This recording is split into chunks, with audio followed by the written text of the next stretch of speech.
outline the main types of support the charity actually provides and what's available to the various different soldiers that you've described previously, please? Yeah, absolutely. So the 4 areas of support that we offer, and they're very different areas of support, are accreditation. And we've spoken a little bit about what accreditation means in terms of that overlay of civilian qualifications onto the already great trade training that the Royal Engineers get. So they can transfer that anywhere quite easily. So accreditation is a big part of what we do. At 0-2 level and at 2-1 level, it's that transferability of trade.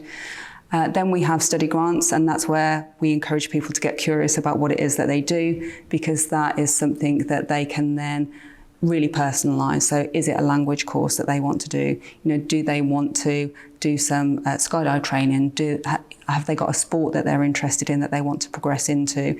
Or do they want to do some project management training that will overlay and help them within their career as it is?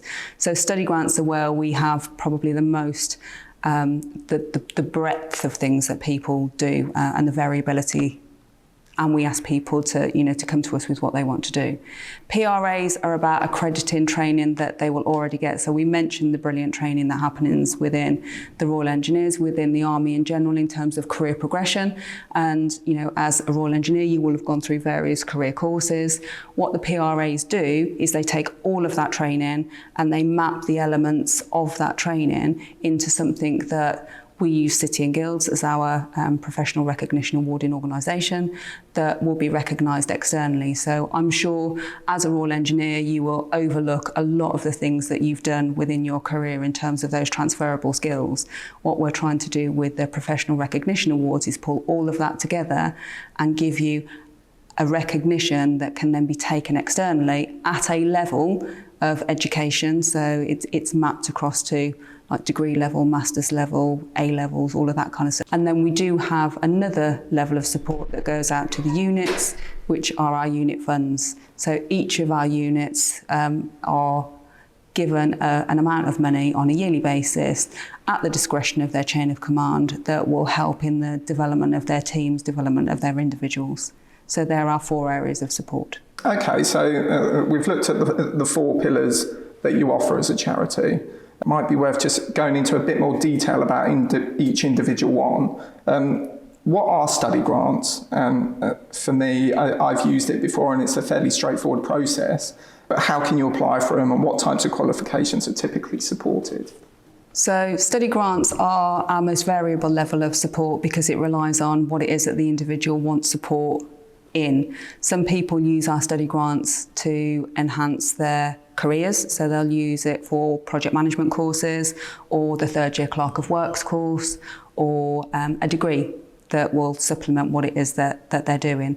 Other people will choose to do a degree totally unrelated to what it is that they're doing at work. So we've had psychology degrees, we've had physio degrees, nutritional degree, all sorts of things that people are interested in. So you can use it at that level, and they're predominantly used for higher education or educational type things. Other people will use study grants for learning to play the guitar or doing a camera course so that people can go on after to pursue a career in something relevant. Just to reiterate as well then, it doesn't matter what rank you are and what qualification you're going for, that there is a possibility to be able to utilise the study grant. So study grants can be used whatever rank you are, and we encourage the younger ranks to apply for them because that's where they'll get their most development.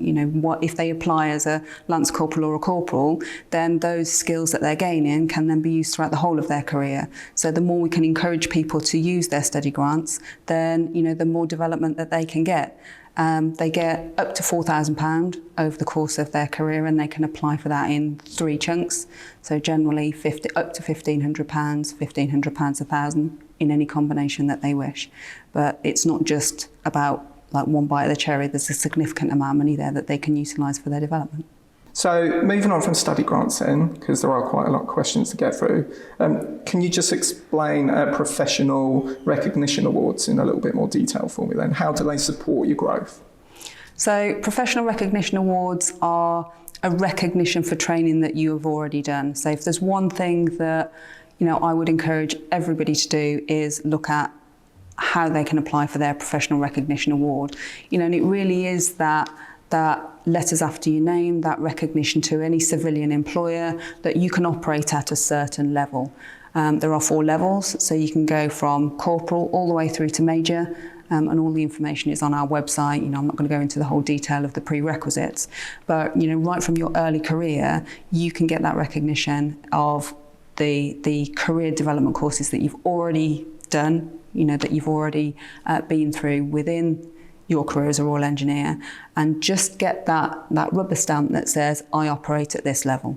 I operate at this level.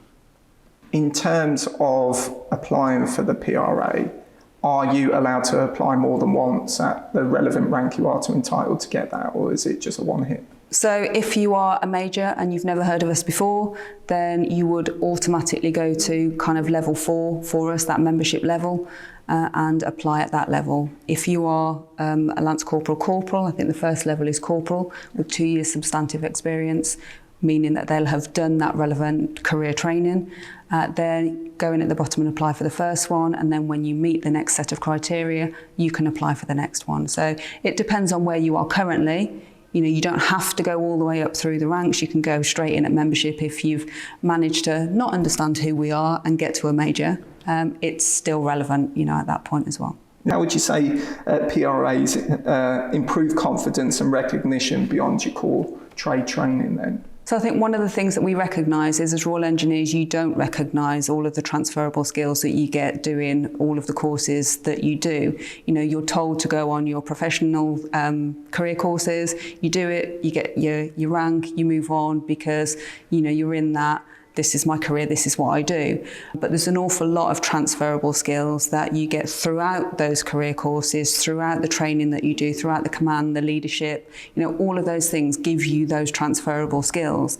And for us, it's really important that, as a soldier or an officer, that you recognise what that means in a civilian capacity. So what we've done is do the hard work in terms of the mapping for you to say that actually this is a way that you can very easily explain to an employer what those transferable skills look like. Okay, moving on from PRAs then, let's dive into unit funding. Can you just explain what unit funding is designed to do and how it supports a unit? So unit funds are an arbitrary fund that's given out to all units, so including reserve units, and also we've got a pot of discretionary funding for the FTRS community that are based here at Brompton Barracks and wider, but predominantly here. And they're used for flexible support for the unit so that they can develop their unit as a whole. So generally, unit funds can be used for things like mental health awareness courses, team building courses, something that can bring the unit together. And it's predominantly governed by the Regimental 2IC or a nominated personnel or person that looks after the soldiers. And it is just that something that can bring the unit together that they can use for that development. The units don't have to apply. We do a sweep every year of all of the units and they're allocated that funding. We look at how much they've used in the previous years and we allocate per capita almost the size of the unit. They get an amount of money that they can then use. My last question within the support section is, so if an OC wanted to apply for unit funding on behalf of their regiment or subunit, how would they go about that? So if an OC wanted to apply for funding, then really they need to speak to us because that funding is given out on a yearly basis. If they don't know where it is, then speak to us and we'll go through that process with them. But generally, it will be allocated out to the unit. It will sit with the unit, generally under the guise of the 2IC or a nominated personnel member of the unit itself. And they really need to kind of interact with the team at the Royal Engineers CPD charity, and we'll work with them on what they need to do with it, how they need to process it, how they come to us. But a serving soldier or officer will go up their chain of command rather than coming to us directly.